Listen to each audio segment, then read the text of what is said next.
Amanece temprano, el sol ya va a salir. En campos abiertos se oye el porvenir. Manos firmes, sencillas, corazón sin temor.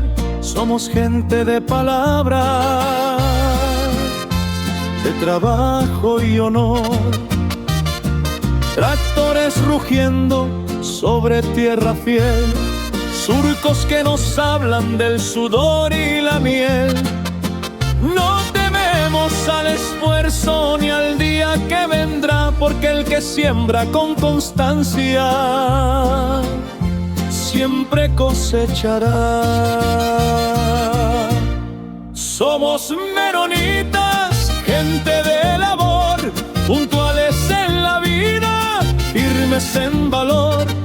No buscamos lo mismo, queremos crecer, ir más lejos, más alto,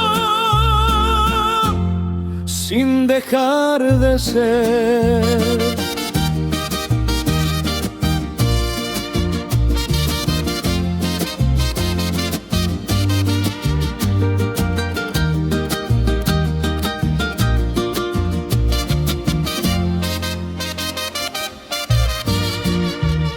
La hora es sagrada, el tiempo es verdad.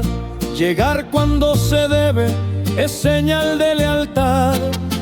Ambición no es pecado si se sabe llevar. Queremos buen futuro para poder ayudar.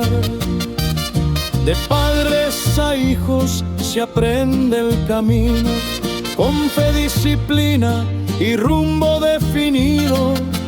No nos quedamos quietos mirando atrás, el progreso se alcanza caminando en paz. Somos menonitas, gente de labor, con raíces profundas y visión de expansión. No queremos lo fácil ni solo sobrevivir, queremos crecer juntos, aprender y construir.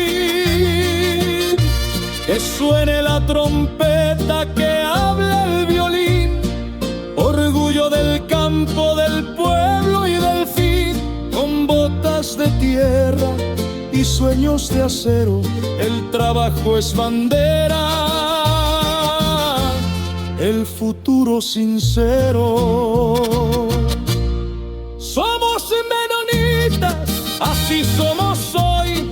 Trabajo, puntualidad y un sueño mayor. Miramos al frente con fe y convicción. Crecer es llamado, no solo ambición.